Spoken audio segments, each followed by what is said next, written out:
안녕하세요. 저는 강원도에서 펜션을 운영하고 있는 40대 중반의 가장입니다. 지금의 저는 사랑스러운 아내, 그리고 멋진 아들과 행복하게 살고 있는데요. 얼마 전 이 채널의 많은 사연을 들으며 과거를 많이 떠올리게 되었답니다. 오늘의 제가 있기 전에 믿을 수 없는 끔찍한 치부가 있었는데 지금부터 밝혀보도록 할게요. 저는 아내와 7년이라는 장기 연애를 하고 30 초반에 결혼했습니다. 둘이 참 많이 사랑도 하고 살벌하게 싸우기도 하며 고운정 미운정을 실컷 드리고 부부가 되었죠. 아내의 성격은 한마디로 말하자면 매우 셉니다. 어디 가서 말싸움을 하면 무조건 이기고 들어오는 그런 여자 아시죠? 이런 아내와 살게 된 저는 신혼부터 꼼짝도 못하고 잡혀 살기 시작했어요. 그럼에도 불구하고 밤만 되면 불타는 사랑을 해서 이듬해 어여쁜 아들을 얻게 되었습니다. 그리고 저에겐 고향인 강원도에서 25년 동안 꾸준히 연락하고 지낸 후배 녀석이 있었습니다. 후배는 제가 일하는 곳이 인천이어서 몇 년 전 인천으로 왔답니다. 너 인천에 아는 사람이라도 있는 거야? 아니면 인천에 있는 회사에 취직이라도 한 거야? 아니, 난 형이 있어서 인천으로 온 거야. 다른 이유는 없어. 일자리야 공장 같은 데 알아보면 얼마든지 있지 않겠어? 너도 참 답이 없다. 아무리 내가 좋아도 그렇지 무턱대고 이렇게 올라오면 어떡하냐? 그래서 지낼 곳은 구했어? 아, 형네 집이랑 가까운 오피스텔 얻었어. 혼자 지내기에 딱 맞는 평수더라고. 그런데 요즘 형수는 어떻게 지내? 아직도 둘이 살벌하게 싸우나? 아니, 네 형수 결혼하고 더 무서워져서 내가 꽉 잡혀 산다. 내가 한마디를 하면 10마디를 한다니까. 그래도 재밌게 사나 보네. 하긴 아들까지 생겼으니 얼마나 행복하겠어. 형 얼굴이 진짜 좋아 보여. 아, 그런가? 아들이 주는 행복은 말할 수 없을 만큼 크긴 하지. 아무튼 난 이렇게 산다. 아 참, 지태 너희 아버지는 태어나셨어? 아, 태어나셨지. 안 그래도 형한테 고맙다고 전해달라고 하셨어. 형이 수술비 보태준 거 꼭 갚으시겠대. 에이, 아버님도 참. 내가 남도 아닌데 무슨 돈을 갚겠다는 건지. 지태 너와 너희 가족들은 나한테 가족과 다름없어. 우리 어렸을 때 생각해봐라. 둘도 없는 형제만큼이나 우애가 깊었잖아. 너희 부모님도 우리 부모님께 좀 잘하셨니? 그래도 형이 우리 가족을 얼마나 많이 도와줬어. 어려울 때마다 우릴 도와준 사람은 형이 유일하다니까. 아버지는 하느님보다 형이 으뜸이랬어. 신 같은 존재니까 형한테 잘하라고 하시더라. 지태의 집안은 가난했는데 저희 집안은 강원도 태백에서 가장 큰 부자였습니다.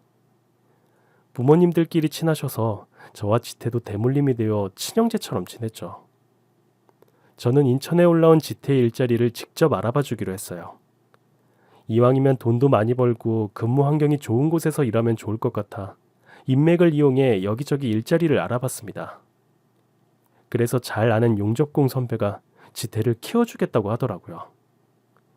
1년 안에 연봉 8천만 원으로 만들어주겠다고 확신의 말을 해주었습니다. 그래서 지태를 선배 공장의 용접공으로 취직시켜 주었고 밥벌이를 하며 살게 도와주었네요. 한편 아내도 지태를 저와 연애할 때부터 많이 봐서 인천에 왔다는 소식을 듣고 집으로 자주 초대했답니다. 지태야, 인천에 온 걸 환영한다. 아, 형수 오랜만이에요. 전보다 훨씬 예뻐지셨는데요? 혹시 시술이라도 받으셨나? 시술은 무슨. 나한테 예쁘다고 해주는 남자는 네가 유일한데? 내 남편은 내가 화장을 해도 시큰둥하다니까. 아이, 그거야 오랜 시간 연애해서 그렇죠. 여하튼 앞으로 자주 찾아뵐 테니 맛있는 것 좀 많이 해주세요.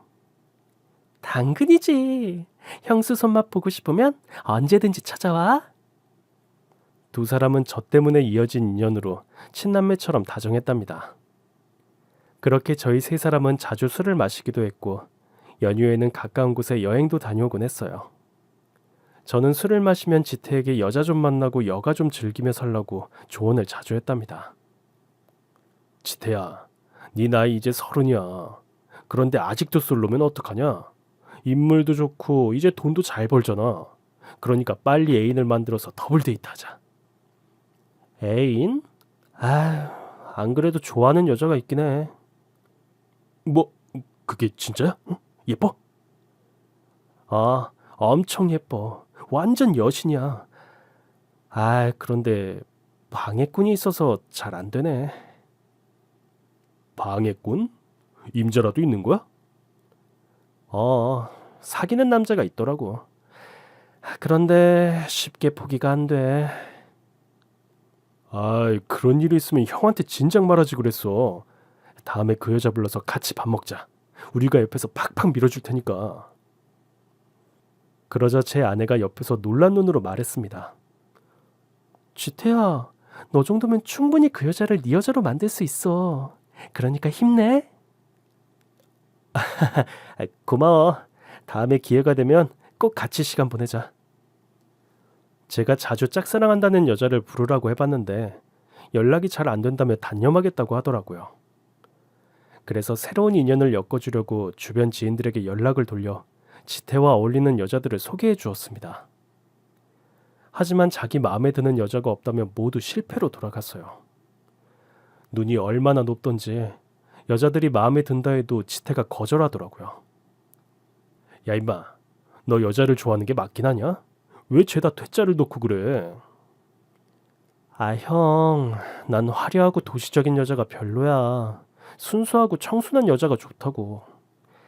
이제 나한테 소개팅 그만해줘. 형한테 미안해서 더는 못하겠어.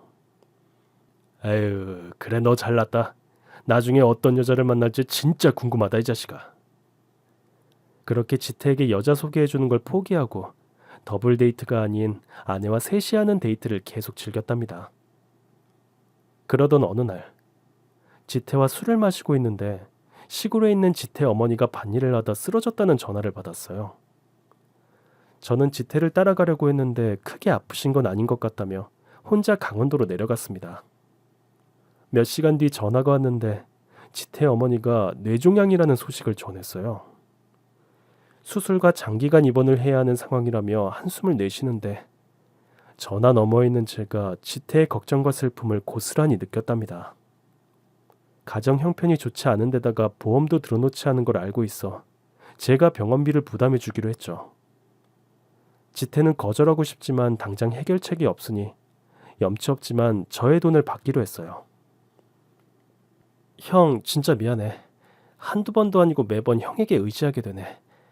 내가 언제 성공할지는 모르겠지만 내 인생의 1번을 형으로 정해놓고 꼭 100배, 1000배로 은혜를 갚도록 할게. 은혜는 무슨... 너랑 내가 보통 인연이냐? 지태 넌 나한테 친동생이나 다름없어. 그러니까 형이 해주는 건 부담 갖지 말고 다 받아도 돼. 고마워 형. 그런데 형수가 뭐라 하지 않아? 네 형수도 나랑 똑같은 마음이야. 눈치 볼 거 없으니까 보내준 돈 편하게 쓰도록 해. 그래, 형수한테도 고맙다고 전해줘. 아니다, 내가 직접 전화해서 감사 인사를 할게. 다행히 지태 어머니는 수술 후 완치 판정을 받게 되었고 2달 만에 퇴원하시게 되셨습니다. 그제야 인천으로 다시 올라온 지태는 용접공으로 일을 이어갔고 일상을 되찾아 저희 부부와 자주 만났답니다. 아내는 간병하느라 얼굴이 반쪽이 된 지태에게 온갖 보양식을 만들어주며 누나 노릇을 톡톡히 해주었습니다. 지태야 많이 먹어. 네가 건강해야 너희 부모님을 지킬 수 있잖아. 고마워요 형수. 형은 좋겠다. 이런 형수랑 매일 보고 사니 얼마나 좋겠어. 그럼 너도 형수 같은 여자를 빨리 만나서 결혼하면 되잖아. 그런 여자가 흔한가? 난 지금까지 봐온 여자 중에 형수보다 예쁘고 착한 사람을 보지 못했다니까. 내 마누라가 그 정도야? 이야, 당신 기분 좋겠다. 당연히 좋지. 남편이 아닌 다른 남자가 좋다니까 가슴이 두근거리는데? 아주 좋아 죽네. 그런다고 내 동생 넘보지 마라. 저희의 위로와 수다로 지태는 외롭지 않게 잘 지냈습니다. 그러던 어느 평일에 퇴근하고 집으로 향해 운전을 하고 있는데 아내와 지태가 둘이서 나란히 걸어가는 걸 보게 되었습니다. 그런 일은 없겠지만 혹시나 둘이 정분이 났나 싶어 차를 돌려 두 사람을 쫓아갔어요. 그런데 두 사람이 향한 곳은 모텔이었습니다. 저는 믿을 수 없어 두 눈으로 보기 전까지 믿지 않기로 하고 모텔 안으로 들어갔답니다. 하지만 어디로 들어갔는지 놓치는 바람에 입구에서 하염없이 기다려야 했어요. 한참의 시간이 지나도 나오지 않아 아내에게 전화를 걸었습니다. 당신 어디야? 나 지태랑 있어. 여기 감자탕집. 뭐? 언제부터? 한 2시간 됐나? 자기도 일로 와. 주소 보내줄게. 잠시 후 문자로 감자탕집 주소가 왔는데 모텔 바로 옆에 있는 음식점이었습니다. 알고 보니 제가 잘못 보고 괜한 오해를 한 거더라고요. 모텔 입구가 한 군데이니 두 사람은 모텔에 온 적이 없었죠.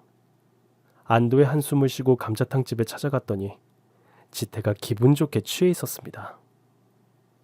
두 사람 나만 빼고 술 마시고 있던 거야? 형 왔어? 그게 내가 여자 고민이 있어서 형수랑 둘이 마시자고 했지. 얼씨구, 내가 소개해준 여자들은 죄다 퇴짜났으면서 여자 고민을 하냐? 그게 말이야. 내가 좋아하고 있다는 여자 있다고 했잖아. 얼마 전 나랑 사귀게 됐어. 뭐 그게 정말이야? 골키퍼가 있다더니 골을 넣은 모양이네. 축하한다 자식아. 고마워. 알고 보니까 그 여자도 날 아주 많이 좋아하고 있었대. 남자친구 때문에 쉽게 나서지 못했다고 하더라. 어쨌든 사랑을 쟁취한 건 바로 나야. 이 녀석이 어지간히 좋은가 보네. 그럼 지금이라도 불러봐. 나온 김에 얼굴이나 보자. 지금? 지금은 안 돼. 향수가 있어서 걔가 덜 예뻐 보인단 말이야. 에휴, 실없는 소리 하기는. 알았다. 다음에 꼭 보여주라. 알았어. 나중에 내 힘 보고 놀라면 안 돼. 네 형수보다 덜 예쁘다며. 그런데 내가 놀라겠냐? 아니, 다른 이유로 놀랄 거야. 그러자 아내가 지태가 취했네. 여보, 우리 그만 일어나자. 다음에 모여서 제대로 마시자고. 라며 자리를 파했습니다. 그런데 한 달도 지나지 않아 지태가 놀랍고 섭섭한 소식을 전했어요. 형수, 나 호주로 가기로 했어요. 거기서 용접공으로 일하면 돈도 훨씬 많이 번다고 하더라고요. 뭐라고? 지태야, 여기서도 충분히 잘 벌고 있잖아. 굳이 호주까지 가야겠어? 그리고 너 연애도 시작했다고 했잖아. 그 여자랑은 잘 안 됐어. 여하튼 난 호주로 갈 거야. 나도 오래 고민했는데 그게 좋을 것 같아. 부모님 노후자금도 해드려야 하고 형한테 빚진 돈도 갚으려면 호주로 가는 게 맞는 것 같아. 야 임마, 형이 언제 너한테 돈 갚으라고 했냐? 그리고 지금도 충분히 부모님한테 용돈 많이 드리고 있잖아. 아무리 용돈을 많이 드리면 뭐해. 집 없이 계속 월세로 지내고 계시잖아. 몇 년 고생해서 집 한 채 해드리고 싶어. 에휴, 듣고 보니 또 네 말이 맞는 것 같다. 아버님 어머님한테 따뜻하고 아늑한 집을 선물해드리면 아주 기뻐하실 거야. 그럼 몇 년만 있다가 돌아와. 형은 네가 없으면 외롭단 말이야. 알았어. 돈 많이 벌어서 돌아올 테니까 기다리고 있어. 형수도 나 보고 싶다고 울면 안 돼요? 몰라. 맨날 울 거야. 그리고 지태 네가 보고 싶으면 호주로 금세 날아갈 거니까 그런 줄 알아? 얼마든지 놀러와요. 두 사람은 나의 수호천사니까 언제든지 환영이에요. 저희는 술잔을 기울이며 거나하게 취했고 며칠 동안 많은 추억을 남겼습니다. 마침내 호주로 떠나는 날, 공항까지 바래다 주려고 했는데 지태가 혼자 가는 게 좋을 것 같다고 한사코 거절하고 홀로 떠났어요. 자주 만나서 웃고 떠들던 동생이 없으니 제 마음이 많이 공허하고 씁쓸하더라고요. 아내 역시 지태가 떠나서 아쉽고 보고 싶다는 말을 자주 했죠. 지태는 일이 바쁜지 안부 문자도 한 통 보내지 않았답니다. 뭐 어쨌든 떠날 사람은 떠나고 저희 부부는 아들을 육아하며 평범한 일상을 보냈습니다. 그런데 아내가 육아 스트레스가 심했는지 성격이 전보다 훨씬 날카로워졌답니다. 여보, 세준이 울고 있는데 왜 가만히 있어? 그리고 집안 꼴이 왜 이래? 오늘 어디 아프기라도 한 거야? 몰라. 애 키우는 것도 힘들고 살림하는 것도 이골이 났어. 만사가 귀찮으니까 당신이 알아서 해. 난 나가서 친구들하고 술 마시고 올 거야. 당신은 회식한다고 하루가 멀다 하고 술 먹고 들어오는데 나라고 그러면 안 될 이유 없잖아. 뭐? 그럼 나더러 이걸 다 치우라고? 세준이 모유는 어떡하고? 당신이 알아서 해. 그리고 모유는 가슴 망가져서 이제 안 할 거야. 분유 사다 놓은 거 많으니까 먹이고 재우든가 해. 하루 이틀은 이해할 수 있었지만 시간이 갈수록 아내는 가정을 나몰라라 하고 놀러 다녔습니다. 어느 날은 제가 퇴근하고 집에 왔더니 아들 혼자서 울고 있더라고요. 어찌나 놀랐던지 당장 아내에게 전화해 소리를 질렀답니다. 당신 정신이 있는 여자야? 아기를 혼자 두고 놀러 나가는 엄마가 어디 있어? 하지만 아내는 오히려 큰 소리를 쳤습니다. 여기 있다. 아들이고 남편이고 지긋지긋하니까 날 좀 내버려둬. 나도 좀 쉬자. 당신 뭐가 문제야? 다른 애 엄마들도 이러고 살아. 도대체 이러는 이유가 뭐냐고? 몰라. 집에만 있으면 오래 미칠 것 같아. 말 나온 김에 나 며칠 여행 다녀올 테니까 나 찾지 마. 여보. 그렇게 아내는 연락을 두절하고 어디론가 여행을 다녀왔습니다. 심하게 몰아붙이면 역효과가 날 것 같아 위로하듯 뭐가 힘들었냐고 묻고 달래봤는데 얼마나 날카롭게 대하던지 딴 사람이 된 것 같았어요.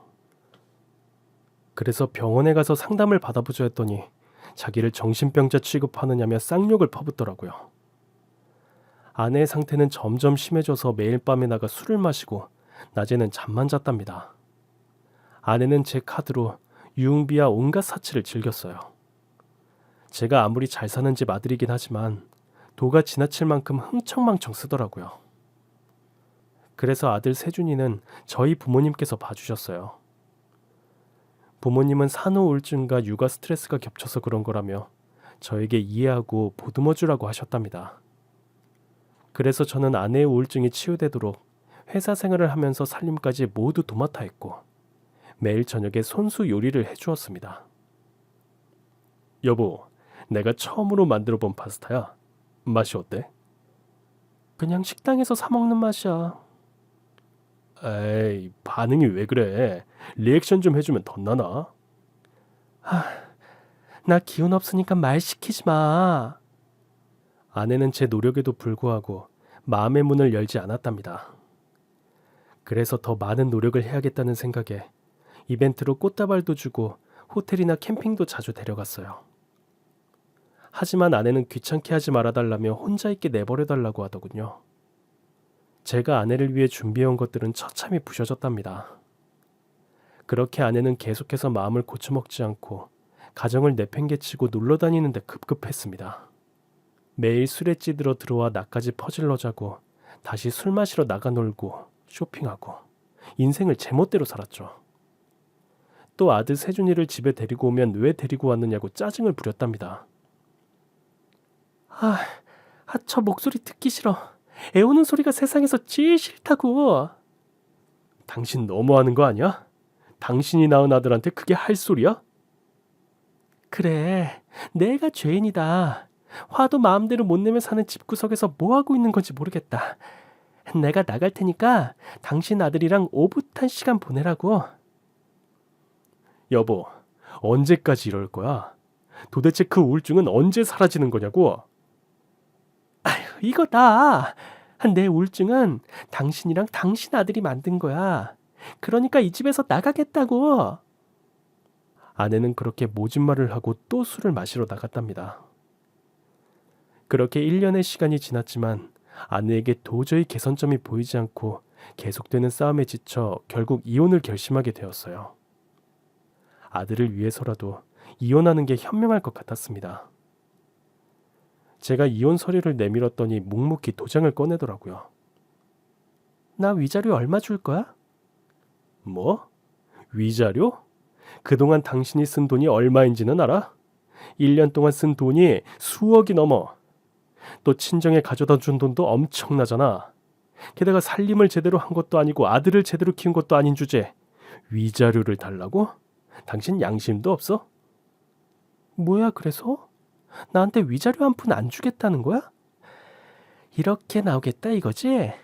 그럼 세준이는 내가 키우겠어. 위자료 대신 데려갈게. 소송으로 가서 아들을 빼앗고 말 거야. 세준이를 시댁에 내팽개치고 한 번도 찾지 않았으면서 애를 키우겠다고? 널 어떻게 믿고 내 아들을 맡겨? 싫어? 그럼 위자료를 줘. 간단한 건데 뭐가 그리 복잡해? 아님 소송으로 가서 진흙탕 싸움을 해보든가. 내가 미쳤냐? 너 같은 여자한테는 단돈 10원도 아까워. 소송을 하든 뭘 하든 네 맘대로 하고 빨리 이 집에서 꺼져. 그렇게 저는 아내와 이혼을 하게 되었고 주말마다 본가에 가서 아들을 만나고 평일에는 혼자 집에서 지냈어요. 아내와 헤어지니 알터니가 빠진 것처럼 시원해서 이혼하길 잘했다는 생각이 들었답니다. 하지만 아들을 빼앗기고 당장이라도 소송을 시작할 것 같던 아내가 웬일인지 잠잠하더라고요. 의아했지만 이내 의문은 바쁜 일상에 묻혀 잊혀지고 말았답니다. 그런데 한 달 뒤 믿을 수 없는 일이 벌어졌습니다. 글쎄 저희 집에 도둑이 든 거예요. 제가 회사에 있는 동안 집안의 귀중품과 통장을 훔쳐갔더라고요. 식탁 위에 도둑이 누구인지 한 장의 쪽지가 남겨져 있었습니다. 여보 신고하지 마. 내가 돈이 좀 필요해서 당신 통장에 돈을 좀 뺐어. 억울해하지 말고 나한테 위자료 준 거라고 생각해. 저는 기가 막혀서 헛웃음이 나왔습니다. 이혼한 마누라가 막 나가는 건 알았지만 이 정도일 줄은 몰랐네요. 바로 전화를 걸었더니 없는 번호로 나와서 장모님한테 연락을 했습니다. 그런데 전처가 친정 식구들과도 연락이 두절된 상태라 어디서 뭘 하고 사는지 모른다는 대답이 들려왔답니다. 그래서 전 경찰에 신고하겠다고 말했더니 며칠만 시간을 달라며 꼭 전처를 찾아서 통장을 돌려주겠다고 하더군요. 다음 날 은행에 가서 거래 정지를 신청하려는데 이미 10억의 돈이 인출되었다고 알려주었습니다. 그 순간 눈이 돌아서 처가에 찾아갔습니다. 장모님은 전처를 찾고 있으니 잠시 기다려달라고 똑같은 말을 했습니다. 장모님 딸이 내 돈 10억을 가지고 날랐어요. 제 전 재산을 말이에요. 당장 장모님 딸 제 앞에 데려다 놓으세요. 글쎄 나는 모르는 일이야. 내 딸이 어디 있는지 모른다니까. 인연이 돌아도 단단히 돌았네. 나도 미치겠다고 이 서방. 그럼 할 수 없죠. 경찰서에 가서 신고해야겠어요. 뭐라고? 아무리 그래도 자네 아들을 낳아준 사람을 감옥에 보내겠다고? 이보게 그러지 말고 조금만 더 기다려보세. 내가 흥신소에 사람을 써서 찾도록 할 테니까 며칠의 말미를 주게나. 딱 일주일 주겠어요. 만약 그 안에 제 돈 10억을 돌려받지 못하면 신고해서 콩밥을 먹일 겁니다. 알았네. 알았으니까 돌아가서 기다리게나. 저는 애엄마라는 이유로 며칠 더 참아주기로 했답니다. 그리고 약속한 일주일이 지나 장모님에게 연락이 왔어요. 이 서방, 자네 마누라를 찾았네. 그런데 아이고 이게 대체 무슨 일인지. 그 사람 찾았어요? 그런데 무슨 일이라니 그게 무슨 말이시죠? 걔를 찾았는데 아이고 글쎄 우리 딸이 죽었네. 네? 그게 무슨 소리예요? 제 돈 갚기 싫어서 거짓말하는 거죠? 아니야. 걔가 그 돈을 가지고 하와이로 여행을 갔는지 뭔지 글쎄 바다에서 사고로 죽었다더라고. 시신 인도를 받아 바로 화장했어. 지금 내 품에 딸 유골함이 있다네. 저는 믿을 수 없어 처가에 달려갔습니다. 그런데 장모의 말은 거짓이 아니었어요. 전처의 이름이 새겨진 유골함을 끌어안고 미친 듯 오열하고 있는 장모님을 보게 되었습니다. 장모님, 정말 민정이가 죽은 거예요? 이서방, 이를 어쩌면 좋나? 이제 난 어떻게 살아가야 하냐고. 저는 믿을 수 없어 유골함을 열어봤는데 진짜 하얀 가루가 들어있었습니다. 그제야 장모님 말씀을 믿게 되었고 바닥에 주저앉아 넋을 잃고 말았어요. 저와 이혼하지 않았으면 이런 일이 벌어지지 않았을 텐데 하고 자책을 했답니다. 이윽고 장모님과 부둥켜 안고 오열하며 오랜 시간을 슬퍼했어요. 그리고 전처가 죽은 마당에 돈을 돌려받을 생각은 하지 않기로 했답니다. 쓸쓸히 집으로 돌아가 전처의 죽음에 제 책임이 있는 것 같아 며칠 동안 힘든 시간을 보냈어요. 전처와 함께 살던 집에 지내고 있으니 더 많이 생각나서 미칠 것만 같더라고요. 그래서 전 떠나야겠다는 판단을 했습니다. 본가에 가서 전처의 죽음을 알리고 아들과 둘이 떠나서 살겠다고 전했더니 부모님은 씁쓸해하시며 허락해 주셨습니다.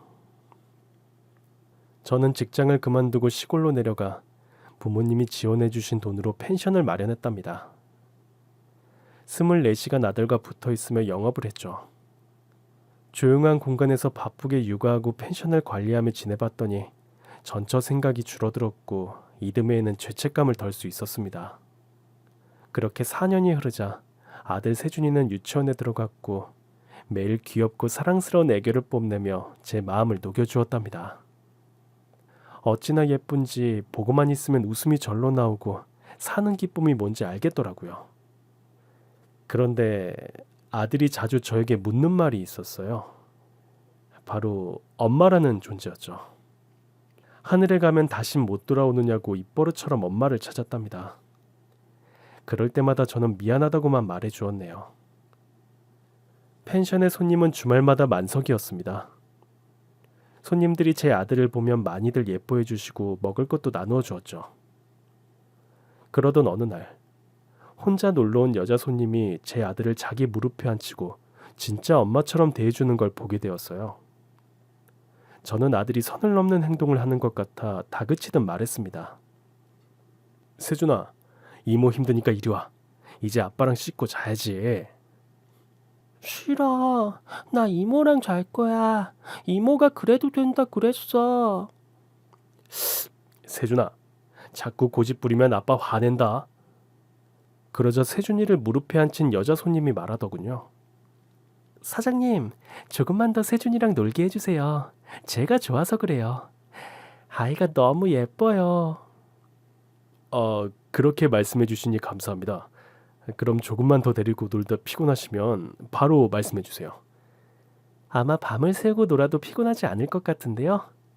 이런 아들을 두셔서 너무 부럽네요. 여자 손님은 세준이를 친아들 돌보듯이 음식을 먹여주고 뽀뽀해주고 업어주기까지 했습니다. 누가 보면 모자지간으로 보이겠더라고요. 사실 그 모습에 세준이의 엄마가 되어주면 얼마나 좋을까라는 상상을 했답니다. 이튿날 여행을 마치고 돌아가려는 여자 손님과 작별 인사를 하는데 아들 녀석이 오열하며 가지 말라고 다리에 매달렸어요. 제가 아무리 말려도 여자 손님과 같이 살고 싶다고 소리를 고래고래 질렀답니다. 죄송해요. 제 아들이 엄마 없이 자라서 그런지 손님에게 정이 많이 들었나 봐요. 세준이한테 들어서 알아요. 엄마가 하늘나라에 갔다고. 저도 세준이랑 정이 많이 들어서 발길이 떨어지지 않네요. 아무래도 며칠 더 여기서 묵어야겠어요. 괜찮을까요? 네? 손님, 그러실 필요까지 없습니다. 바쁘실 텐데 가보셔야죠. 안 바빠요. 저는 사진 찍는 일을 해서 자유롭게 일하고 자유롭게 노는 사람이에요. 그러니까 제가 쓰던 방은 예약 잡지 말아주세요. 네, 그러시다면요. 저야 감사하죠. 대신 방값은 받지 않겠습니다. 돌아가실 때까지 제 아들하고 좋은 추억을 만들어주세요. 여자 손님이 아들을 데리고 노는 동안 마트에 가서 대접할 고기와 간식들을 바리바리 사들고 와서 세 사람이 같이 저녁을 먹었답니다. 그리고 아들이 잠에 들자 둘이서 대화를 나누기 시작했어요. 사실 저도 남편과 사별했어요. 그 충격에 뱃속에 있던 아이를 유산하게 되었죠. 저런, 그런 아픔이 있으셨군요. 네, 얼마 전까지 많이 힘들었어요. 그런데 세준이를 만나니 다 잊혀진 것 같아요. 아무래도 세준이가 저를 구해준 것 같습니다. 저 앞으로 세준이 보러 자주 찾아와도 될까요? 그럼요. 손님은 언제나 환영입니다. 평생 무료로 모실 테니 얼마든지 놀러 오세요. 에이, 자꾸 손님 하시니까 거리감이 느껴지네요. 우리 통성명이나 해요. 제 이름은 김한나예요. 이름도 예쁘시군요. 전 이민호라고 해요. 민호 씨, 제 이름도 예쁘다는 건 얼굴도 예쁘다는 말로 들리네요? 아, 네, 맞습니다. 한나 씨는 얼굴도 예쁘시고 마음씨도 너무 예뻐요. 사실 제 아들하고 노는 모습을 보고 많이 기뻤어요. 세준이에게 새엄마가 생긴다면 한나 씨 같은 분이면 좋겠다고 생각도 했고요. 그래요? 그럼 내가 세준이 새엄마를 하면 되겠네요. 저는 당연히 농담일 거라고 생각하고 멋쩍은 미소를 지었는데 한나 씨 표정은 세상 누구보다 진지한 얼굴이었습니다.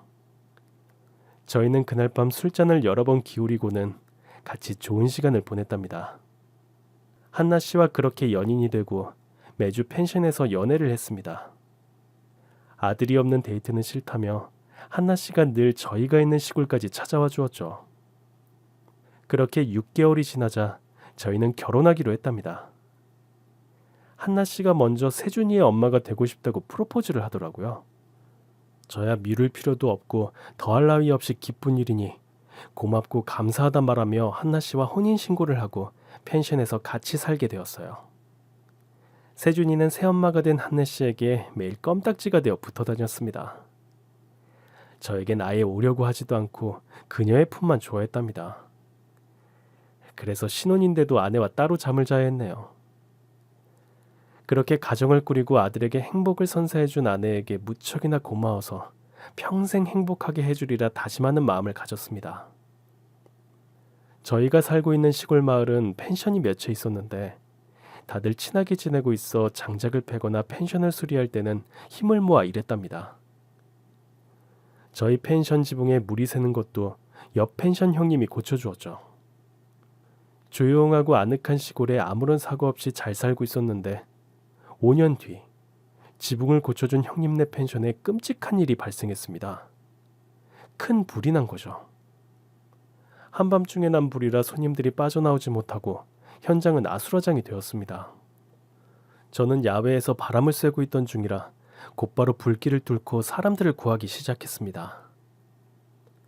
그때도 펜션 주인들이 모두 모여서 무사히 인명피해가 없도록 했는데 형님의 펜션은 무너지고 재로 변해버렸죠. 저는 연기를 많이 마셔서 펜션 손님들과 구급차에 올라 병원으로 가게 되었습니다. 정신이 없어 손님들을 일일이 확인하지 못했지만 대충 20명 정도의 손님이 대학병원 응급실로 옮겨져 산소를 마시거나 화상을 입은 환부를 치료받고 있었어요. 그런데 안타깝게도 한 여자 손님 얼굴이 절반 가까이나 화상을 입어 오열하고 있었습니다. 같이 구조된 사람들이 위로해주고 있었는데도 울음을 멈추지 못하더라고요. 내 얼굴 어떡해. 내 얼굴 돌려놔. 울부짖는 여자를 보며 모두가 안타까워하고 있는 와중 전 순간 온몸에 소름이 돋는 걸 느꼈습니다. 이상하게 그 목소리가 어디서 많이 들어본 목소리 같더라고요.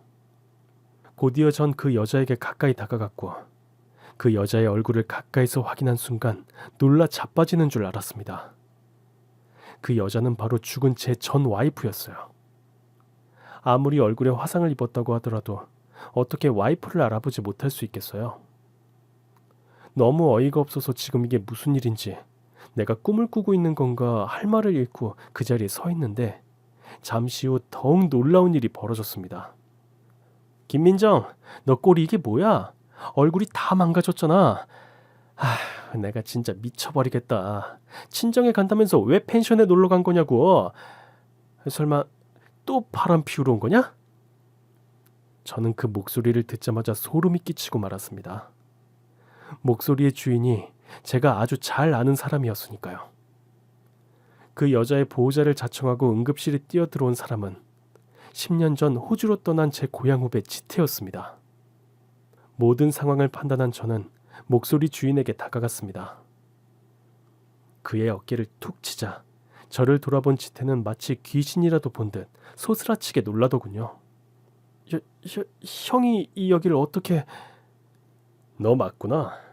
그리고 여기 화상 입어 누워있는 여자도 누군지 한눈에 알아보겠다.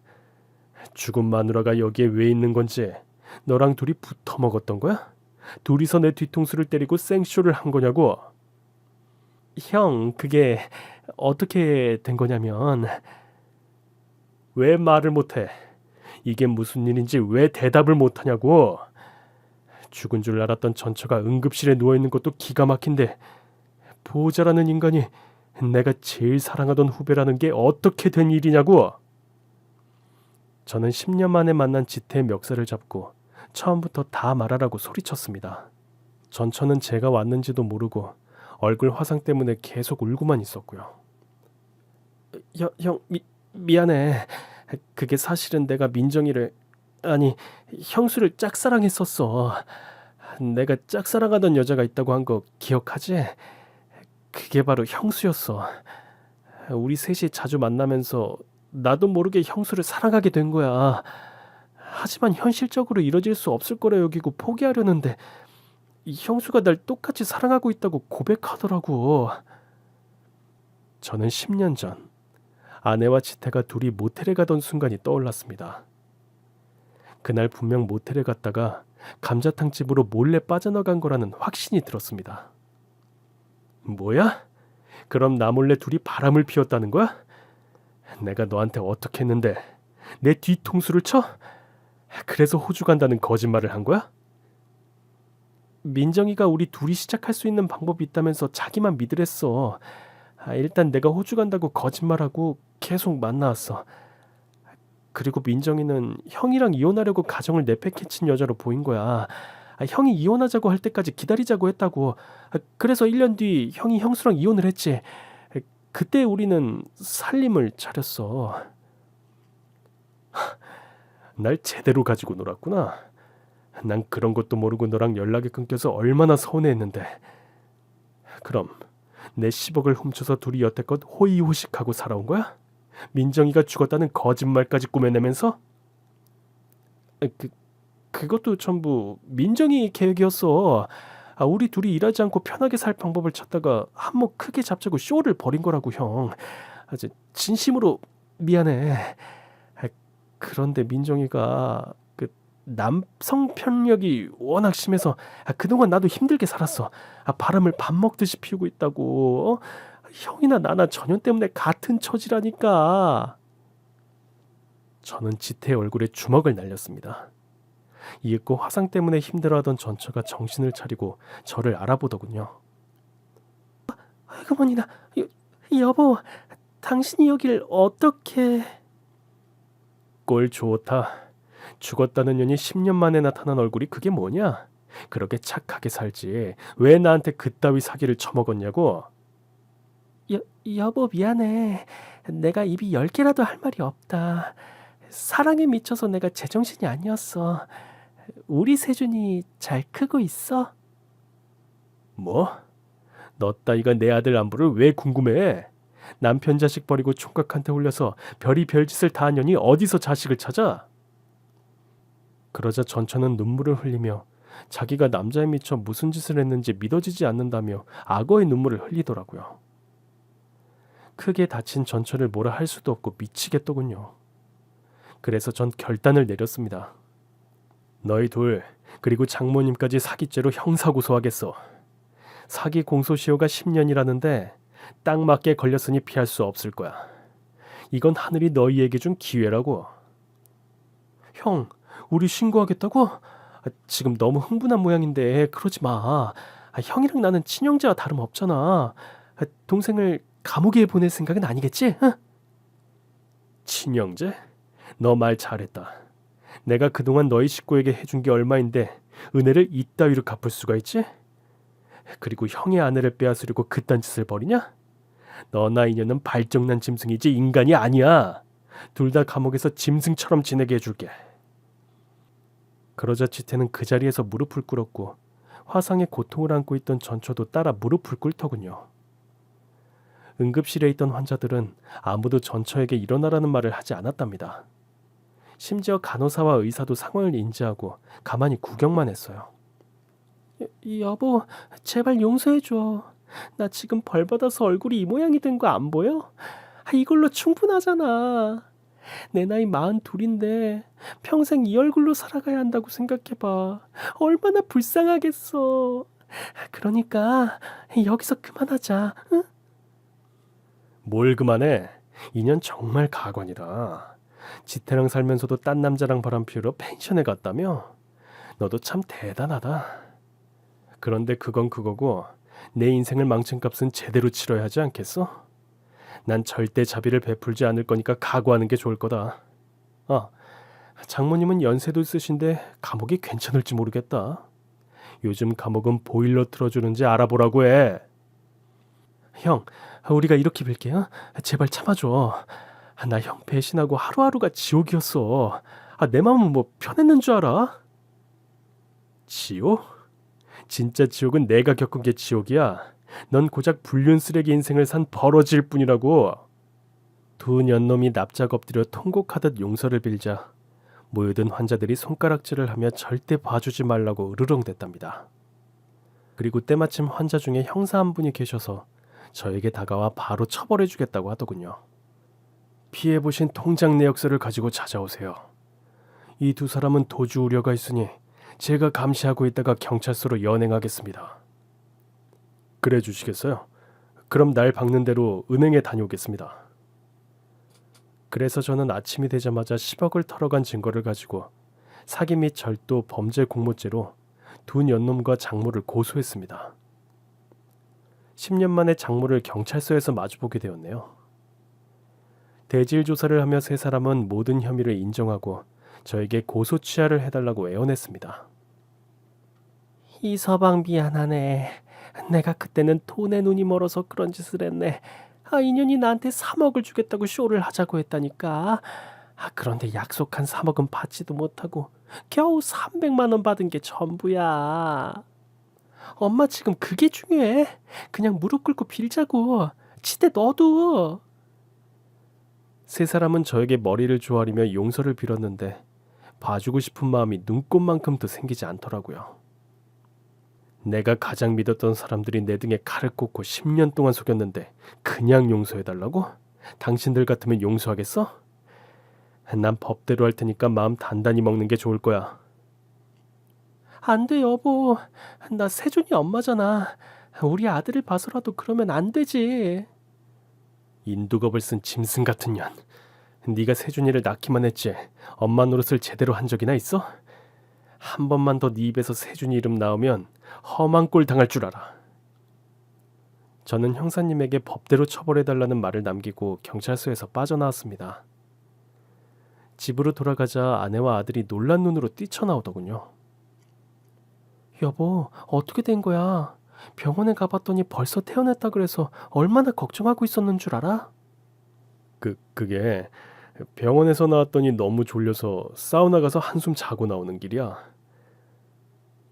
그럼 전화라도 한 통 해줘야지. 집에서 기다리는 우리가 얼마나 걱정한 줄 알아? 맞아요, 아빠. 엄마랑 오매불망 아빠만 오길 기다렸어. 아빠는 크게 다치지 않았다고 해서 금방 올 줄 알고 뜬 눈으로 밤을 보냈다고. 그런데 혼자 사우나에서 잠을 자고 왔다고? 세준아, 미안하다. 아빠가 정신이 너무 혼미해서 전화할 정신이 없었어. 그나저나 너 왜 학교 안 갔어? 아빠 때문이야? 저는 아들에게 전처를 만나고 왔다는 소식을 전하지 않았습니다. 그냥 끝까지 죽은 사람으로 여기는 게 모두를 위해서 낫겠다는 판단이 들어서 비밀로 하기로 했답니다. 얼마 뒤 전처와 지태, 장모의 재판이 있어서 아내와 아들에게는 다른 볼일이 있다고 거짓말하고 재판에 참석했습니다.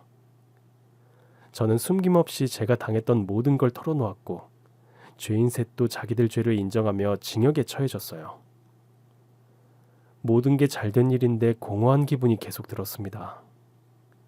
제가 인생을 얼마나 제대로 못 살았으면 사랑하는 사람들에게 이런 식으로 배신을 당할까 하는 마음이더라고요. 그래도 집으로 돌아가선 아무 일 없다는 듯이 밝은 모습으로 지냈습니다. 아들은 여전히 아내를 친엄마처럼 잘 따르고 사랑하며 아내 또한 세준이를 세상에서 가장 귀한 존재로 여기고 있답니다. 그리고 비온 뒤 땅이 굳는다는 말처럼 저희 가족에게 기쁜 소식이 찾아왔습니다. 제 아내가 세준이 동생을 임신하게 되었다네요. 그 순간 지난 10년의 세월은 까마득하게 잊혀졌고 앞으로 살아갈 미래만이 제 가슴을 꽉 채웠습니다. 그래서 지금 저희 식구들은 더할 나위 없이 행복하게 잘 지내고 있어요. 아내도 아들도 뱃속의 둘째까지 모두 건강하답니다. 이렇게 제가 당한 수모와 치부를 드러내기까지 오랜 시간을 고민하다가 평소 즐겨 듣던 이 채널에 이렇게 사연을 보내게 되었네요. 재밌게 들어주셨길 바라며 이만 글을 줄이겠습니다. 모두 사랑하는 사람과 행복한 시간 보내시길 바랄게요.